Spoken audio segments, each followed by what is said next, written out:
Excited to bring to your device, wherever you're listening or watching this great podcast, a brand new edition of the PGF Players Podcast. Amanda Freed, a legend in the sport. I'm Daron Sutton, lucky to be here with all of you and around people like Amanda.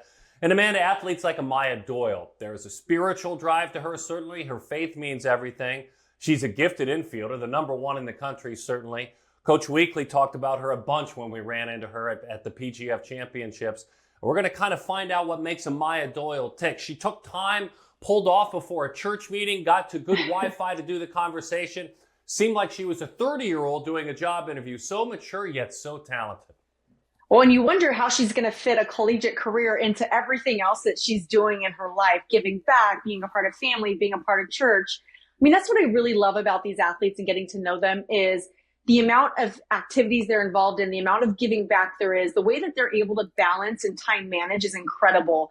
And then we're going to look at them next year and a few years from now and think, wow, what an incredible person and what an incredible role model for so many young athletes. Zoe Calvez has a busy schedule. It took us a couple of weeks to get connected. Then it was worth it.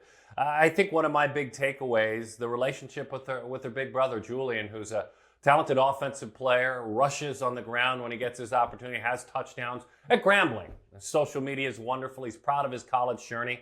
Mom played college softball at Florida State, but I was most intrigued about the brother-sister relationship. She's an LSU commit. She's the next one to go play college sports. Yeah, how valuable is that to have somebody in your family paving the way and giving you the wisdom and the knowledge and maybe some tips as to how to navigate the tough recruiting process and what to look for in college, and then get to college and give you some tips for how to be successful. I love that relationship. I love the way she talked about her mom and as her coach and her parent, and just the way that she's connected to everyone in her family, I think is so special. And I'm excited to see what she's able to do at LSU. In 10 years, Zoe Calvez, what will you be doing? Here's what she said. In a decade, I hope to have accomplished or have the opportunity to have played for Team USA, received my master's degree, and moved to Oregon, where I've become the CEO of Nike. We've got a couple of great guests on this show with huge aspirations, and you can understand why. Let's get it going around the corner with Amayah Doyle. PGF Players Podcast. Glad you found us.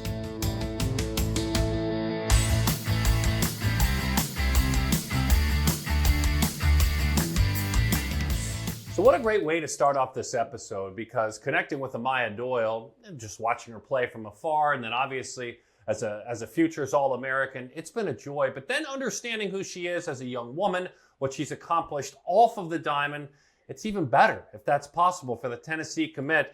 And Amayah spends time with us now. Thanks for hanging out with us, Maya. We really appreciate it. Thank you for having me.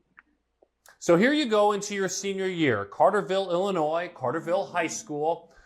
With a bright future ahead of you, but still there's this senior year that's right here in front of you, and you strike me as someone who's in your legs, who's present, who is where her feet are and enjoying the world around her. So if I take the softball away, Maya, and I ask you to think about the things you hope you accomplish, whether it's within the classroom or socially this year, with your faith, what are some of the things you hope you grow in your final year as a prep person? Yes, that's an awesome question. So one thing that I have been working towards through my high school is graduating with my associate's degree in science. So hopefully by the end of this year, I will also be graduating with my high school diploma and my associate's degree. So that has definitely been a challenge, but it has been so rewarding. And I'm so happy and blessed for that opportunity. Another thing that I've been working on faith-wise is being able to organize or be a catalyst in organizing an FCA summit.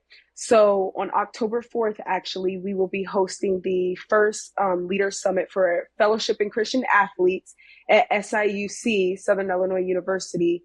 So I'm really excited for that. So I do have a lot of things other than softball. I'm really happy about some of the things that we and I have accomplished. So, because we're going to tap into so much of your softball, but before we do, you made the decision to go to Tennessee. I love that program.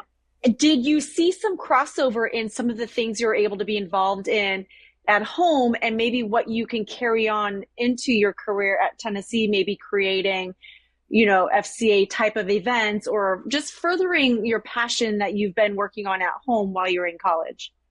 Absolutely. So definitely, as an aspiring missionary, I was able to talk to the FCA director at Tennessee, and being able to have those connections already on my visit, it was just absolutely amazing knowing that I can maybe carry a lot of these things that I'm doing right now in my high school over to the university. And not only I'm excited about what, I can maybe bring, but what they could help me understand and maybe bring back to my community. Because for me, it's always about giving back. I love giving back. I love seeing people happy. And that's the end goal, is really to share, the goodness of God and being able to impact the youth and others. So I'm really excited on how Tennessee has helped me better understand and be able to influence others. Well, and speaking of influencing and giving back, you hosted your first annual Amayah Doyle 42 All Skills Academy camp. Like, that is incredible to me, because I did so much hosting of clinics and things like that, at the end of my career, but the fact that you're doing it at the age you are now, where you are just approaching this massive platform that you could have moving forward into your collegiate career. I love that you have this vision on your mind. How did that come about? And what was so awesome and exciting about it? Well, I think it really came about because right now I also coach junior high softball. So I've been coaching that. This is my fourth year. And I mean, it just brightens my day seeing that other kids are happy about what they're doing. They're joyful about knowing that they're succeeding, and just being able to have a setting where I can actually emphasize, the belief that I have in sharing my faith, and through all of that, like showing that through Jesus Christ, all things are possible, being able to, share that on a platform where I can communicate to everybody, not just at Carterville, but around Southern Illinois. I just thought that there was an amazing opportunity to take advantage of. I know that our youth is so important, and being able to just inspire those kids that you can do all things through Christ, and that, to dare to be different. So that just really inspired me to do this camp, and it turned out great. And I can't wait for maybe another one. The number one infielder in the United States in the class of 24, Amayah Doyle, is spending time with us, and your mom is now a Hall of Famer. I think that's amazingly cool that your mom, Tarika, who played hoops at Southern Illinois, your dad played football, he was a linebacker, he hit people at Southern Illinois, so both of them great athletes. But how cool was that? Like, you're on this path to do great things. Sis plays basketball, played like 500 minutes at Southeast Missouri State. Is it Alicia? How do we say Sis's name? Alicia, that's right. Alicia, but I want to focus on mom. Mom, the relationship with mom, and also the Hall of Fame experience. That had to be cool to see that happen for mom. That was absolutely amazing. Like, the thing about my mom is she does not talk a lot about her successes. She doesn't really talk about like a lot of that stuff. And I mean, I admire her for who she is. Like, she is the best mom anyone could ever ask for. She is able to, listen, encourage, and, granted, she is an athlete. So being able to have someone that understands what an athlete goes through, or be able to kind of be a mentor in the next level. I mean, it's just an amazing experience. It's an amazing person to have by your side all the time. And if I could live that again, I would. Just hearing all of the accomplishments that she had, being able, she's just amazing. So I was like, I am literally standing in front of a Hall of Famer, and she never tells me any of the stuff that she does. So I think it was just amazing to hear all the wonderful things, and how humble she is, and how much she is trying to give back to her kids, like Alicia and I, to be successful. That's amazing. It's so cool to meet your parents through the words of others.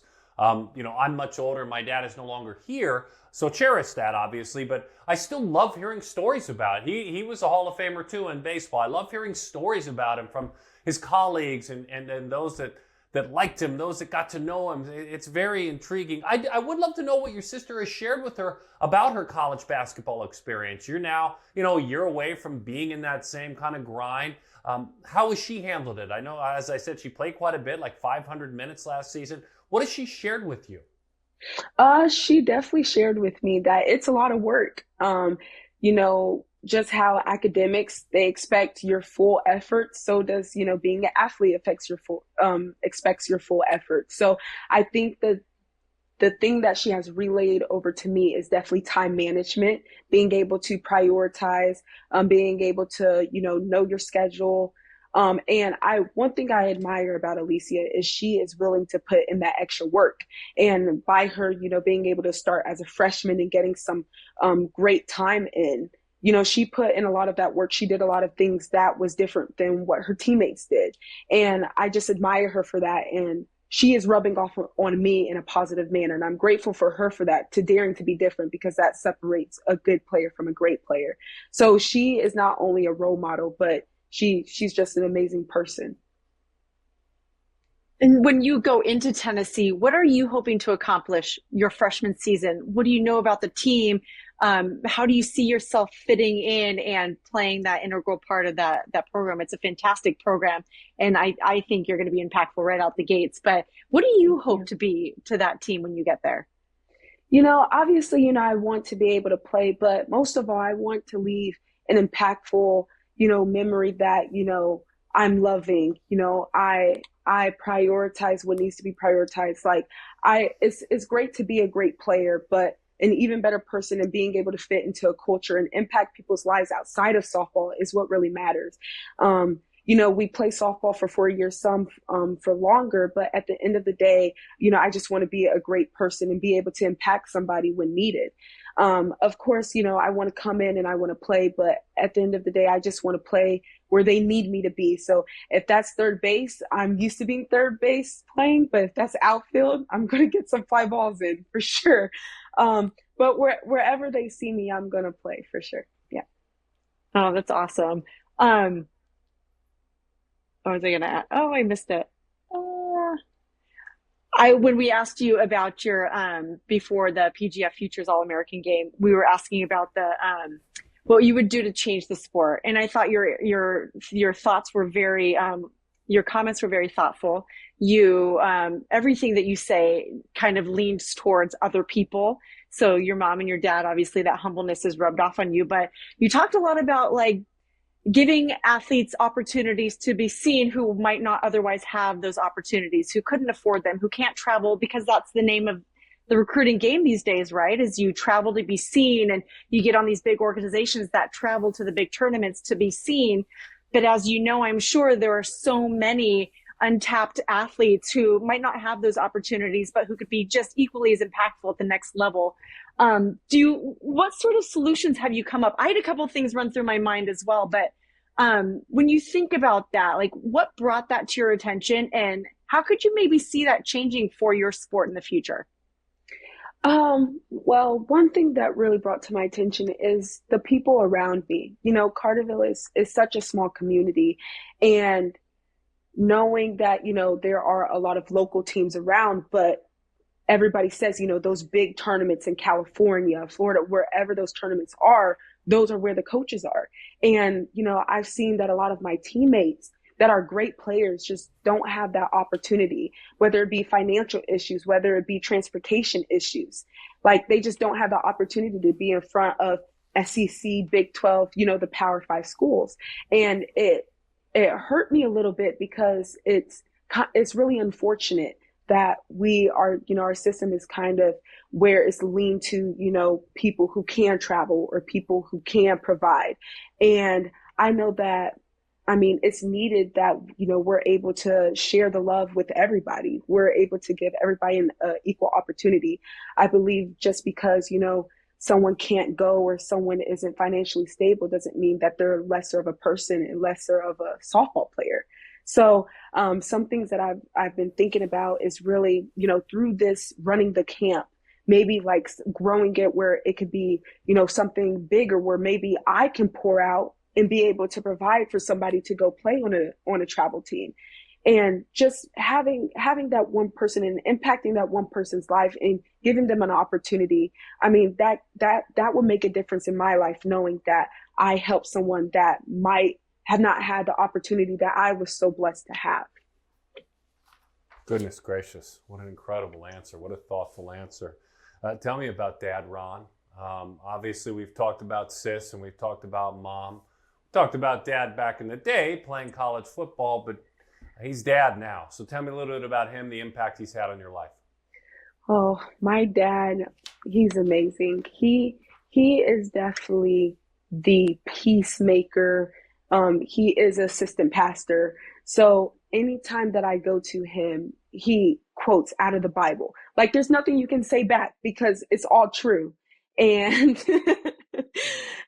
but it's amazing. It's amazing because everything that my dad says that is out of wisdom and it's out of a pure heart. And I'm so grateful for him because he has influenced my life and the person that I am. He has made me a better person, just opening my eyes to different possibilities and what is required in this life to be successful and to, live for God. So I mean, my dad, he's just so genuine, so kind. He's the most sociable person you'll know. He'll talk to a stranger and be friends with him. Like he's just an amazing person. He has been a core value in my life, just influencing me day to day. So I'm really blessed and honored to have him as my dad. Well, we feel the same way about having this conversation with you. We really appreciate you taking the time. We've known about you for quite some time, but really connecting. Things get busy in the summertime when you come in as an All-American.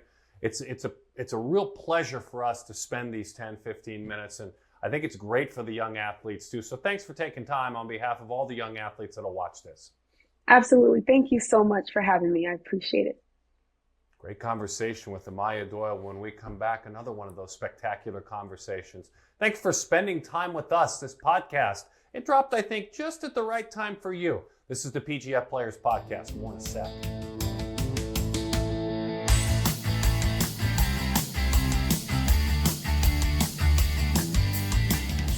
I love athletic families because I feel like sometimes a sibling can share a story with another. What have they learned when they've got on to college?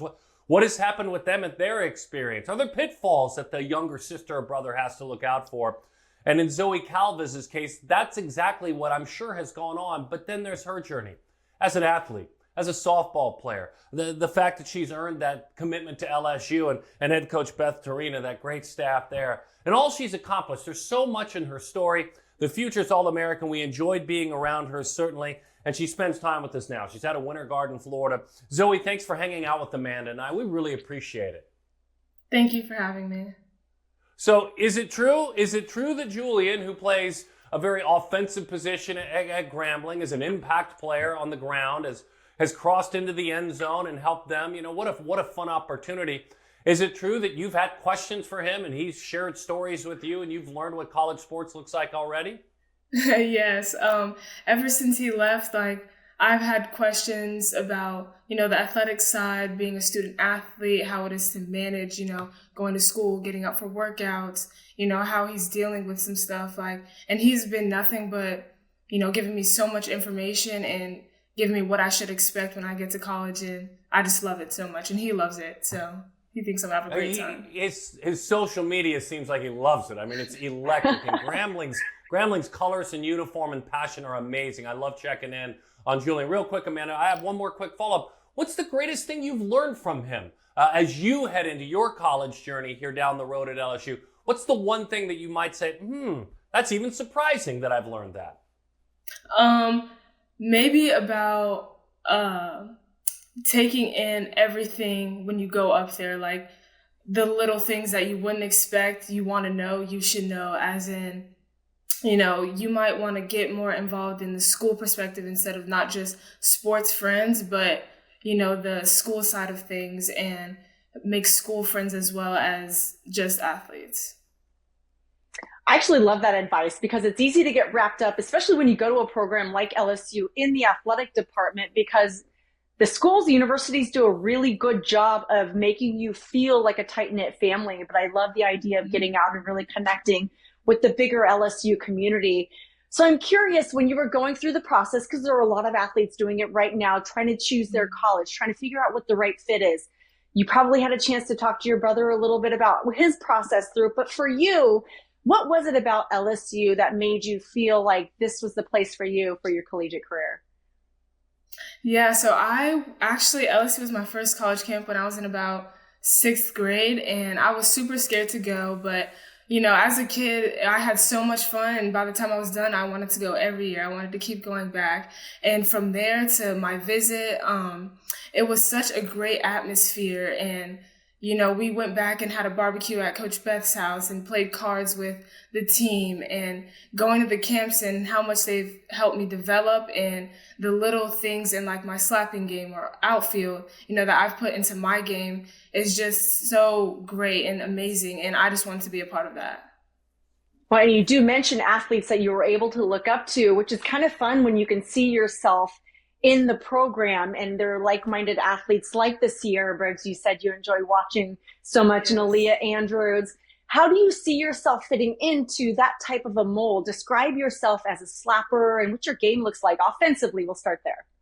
Yeah, so, I love to pull down and drag bunt when they're pushed back. And, I see Aaliyah Andrews and Sierra Briggs, like I said, and even Danica Coffey, like they turn and, they lay that bunt down, and even they can turn and hard slap and swing away. And those are things that I have around my tool belt that I think, I can also bring to LSU.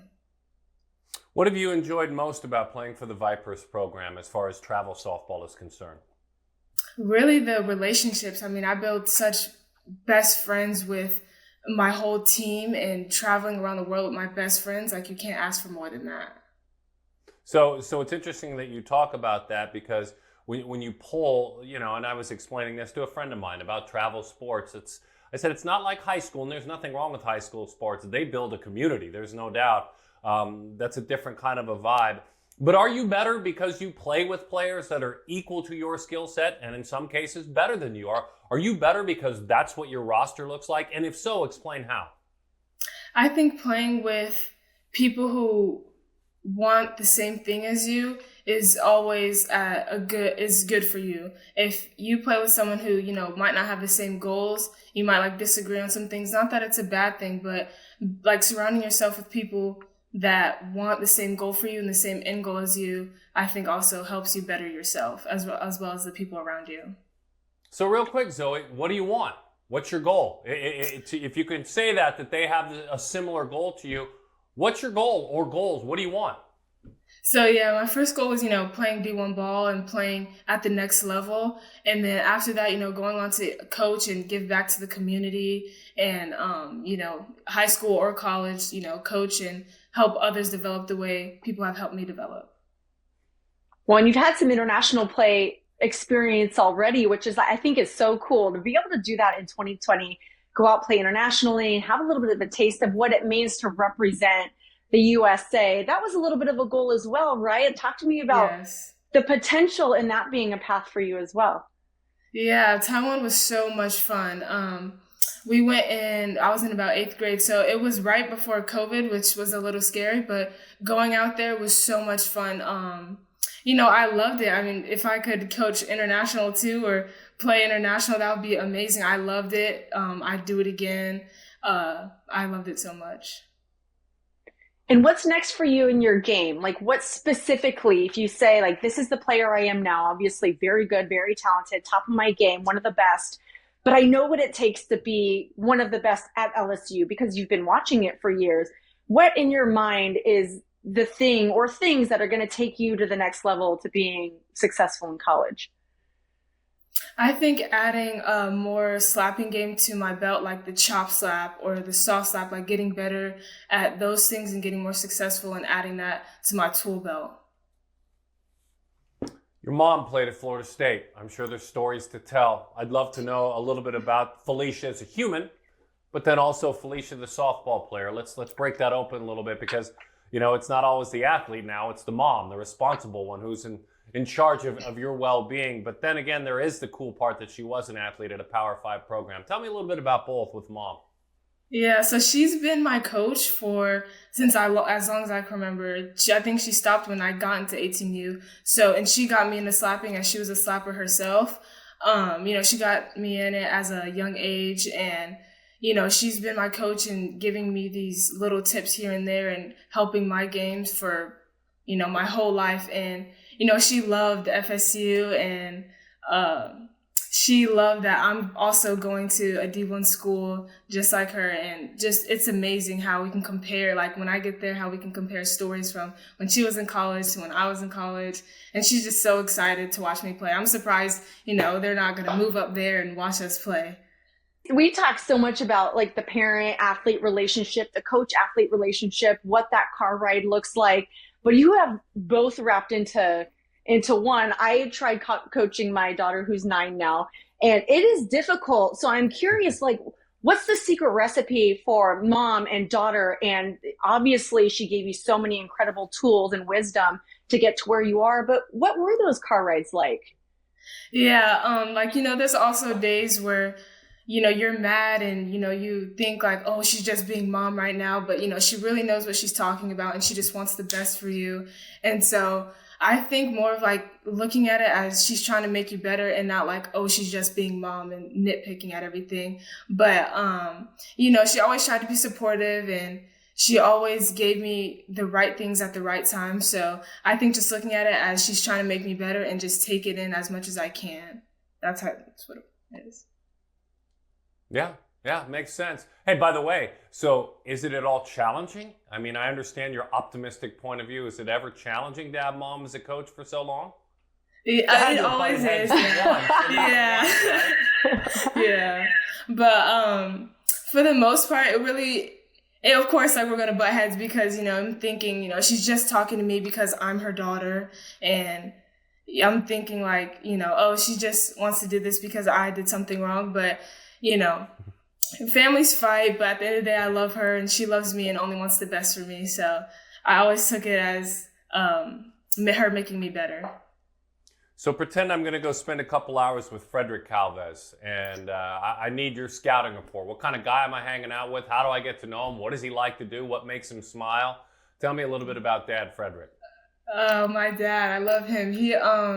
He's a soccer guy. He loves softball, but he's a soccer guy. He's always out there with the camera, always taking pictures, always recording my at-bats. Like, he just loves to go back and watch and see if I did something wrong, even though he didn't play softball or he doesn't know, everything my mom knows. But going back and seeing like what I did, he's always there to help, and he's just an amazing guy to be around. You mentioned your grandfather also as someone who inspired you this summer when you shared some biographical, and we appreciate that information with us. You mentioned him as your number one inspiration. You listed several people, but he was top of that list. Please introduce grandfather by name and explain why he inspires you so much. Yeah, so his name is Freddie Williams.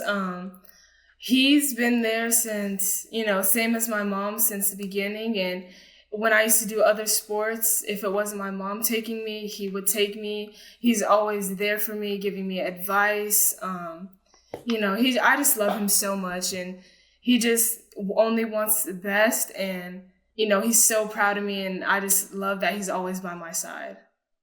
Amazing, Zoe. You have an incredible family. You're an incredible athlete yourself, and Amanda and I are super glad that you decided to hang out with us, if only for a few minutes. We really appreciate it. Thank you for having me. We're excited about Zoe Calvez. We're excited about Amayah Doyle. That was a really strong episode with those two athletes. And we're dropping them all the time, aiming for just about every week. The PGF Players Podcast. Thanks for spending time with all of us, and keep, like we're trying to do, growing the game.